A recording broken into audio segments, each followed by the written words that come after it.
जय श्री राम। जय श्री राम। जय जय श्री राम। प्रिय भक्त मित्रों, प्रतिदिन की भांति आज भी मैं आपको सामने रामचरितमानस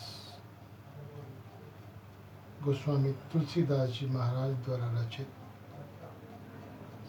से अयोध्या कांड का पाठ करने जा रहा हूँ।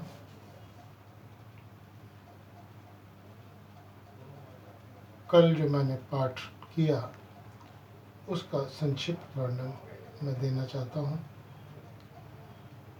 भरत और शत्रुघ्न को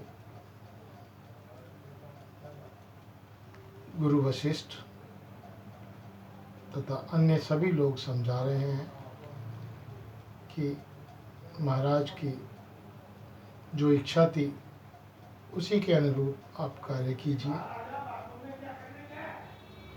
मंत्री हाथ जोड़ के कह रहे हैं, गुरु जी की आज्ञा अवश्य ही पालन कीजिए। रघुनाथ जी के लौट आने पर जैसा उचित हो तब फिर वैसा ही कीजिए। कौशल्या माता भी धीरज धरकर कह रही हैं कि हे पुत्र, गुरु की आज्ञा का आदर करना चाहिए। इस प्रकार सभी उन्हें समझाने की कोशिश कर रहे हैं। अब उससे आगे, सानी सरल रस मातु बानी, सुनि भरतेउ व्याकुल भये, लोचन सरेहु स्वत सींचत, विरहि उर अंकुर गए। सो दशा देखत समय तेहि बिसरी, सचिव सुधी दे की, तुलसी सराहत सकल सादर, शिव सहज स्नेह की। सरलता की रस में लगी हुई माता वाणी सुनकर भरत व्याकुल हो गए। उनके नेत्र कमल से आंसू बहकर हृदय के विरह रूपी नवीन अंकुर को सींचने लगे।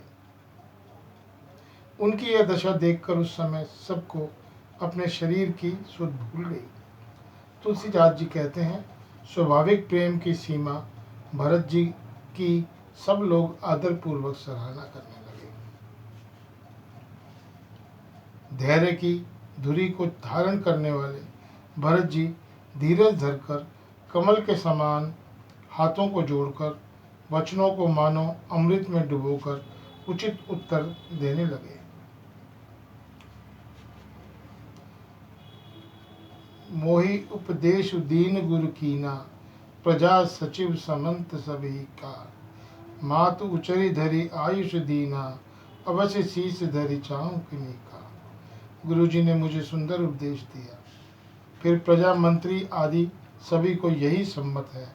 माता ने भी उचित समझकर ही आज्ञा दी है और मैं भी अवश्य उसको सिर चढ़ाकर वैसा ही करना चाहता हूँ। गुरु पिता माता स्वामी मित्र की वाणी सुनकर प्रसन्न मन से उसे अच्छी समझकर करना चाहिए। उचित अनुचित का विचार करने से धर्म जाता है और सिर पर पाप का भार चढ़ता है। आप तो मुझे वही सरल शिक्षा दे रहे थे हैं जिसके आचरण करने से मेरा भला हो। यद्यपि मैं इस बात को भली भांति समझता हूँ, तथापि मेरे हृदय को संतोष नहीं होता।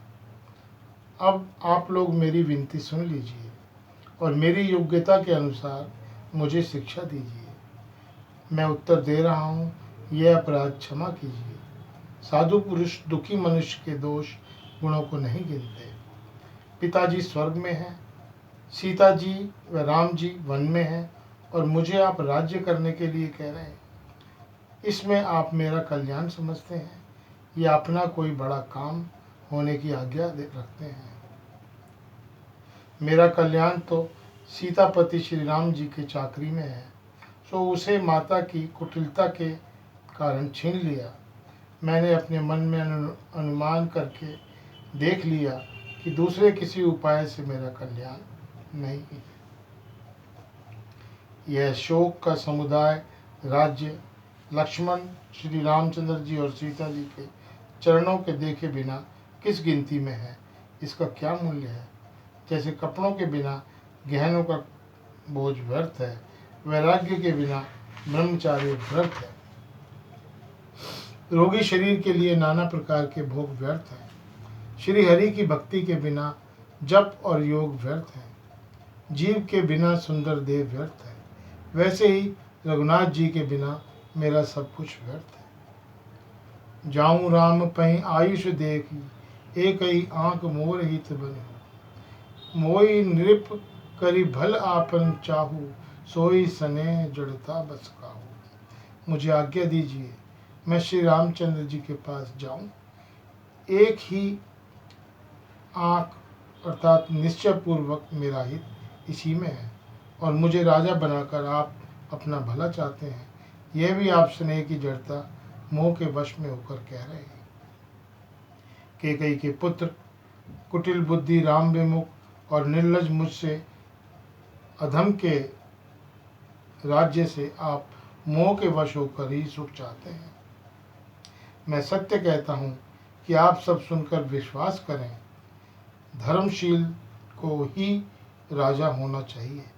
आप मुझे हट करके जो ही राज देंगे तो ही पृथ्वी पाताल में धंस जाएगी। मेरे समान पापों का घर कौन होगा, जिसके कारण सीता जी और श्री रामचंद्र जी वनवास हुआ। राजा ने श्री रामचंद्र जी को वन दिया और उनके बिछड़ते ही स्वयं स्वर्ग को गमन किया, और मैं दुष्ट जो सारे अन्यायों का कारण हूँ, होश हवास में बैठा सब शांत सुन रहा हूँ। श्री रघुनाथ जी से रहित घर को देखकर और जगत का उपास सहकर भी ये प्राण बने हुए हैं। इसका यही कारण है कि ये प्राण श्री राम रूपी पवित्र विषय रस आसक्त नहीं है। ये लालची भूमि और भोगों के ही भूखे हैं। मैं अपने हृदय की कठोरता कहाँ तक कहूँ, जिसने वज्र का भी तिरस्कार करके बड़ाई पाई है।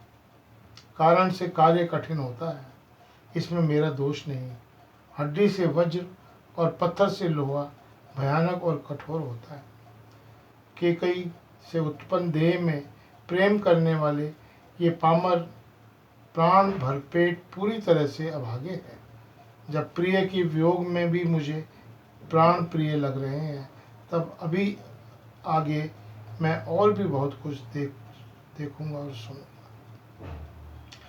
लक्ष्मण श्री रामचंद्र जी और सीता जी तो वन दिया, स्वर्ग भेजकर पति का कल्याण किया, स्वयं विधवापन और अपयश दिया, प्रजा को शोक और संतोष दिया, और मुझे सुख सुंदर यश और उच्च उत्तम राज्य दिया। केकई ने सभी का काम बना दिया। इससे अच्छा और मेरे लिए और क्या होगा। उस पर भी आप लोग मुझे राज तिलक देने को कहते हैं। केकई जठर जनम जग माही, यह मोहि कहूँ कछु अनुचित नाही। मोरी बात सब विधि बनाई, प्रजा पांच कथ करहु सुहाई। केकई के पेट से जगत में जन्म लेकर मेरे लिए कुछ भी अनुचित नहीं है। मेरी सब बात को विधाता ने ही बना दी है, फिर उसमें प्रजा और पंच आप लोग क्यों सहायता कर रहे हैं। आज के लिए केवल इतना। शेष कल। जय श्री राम।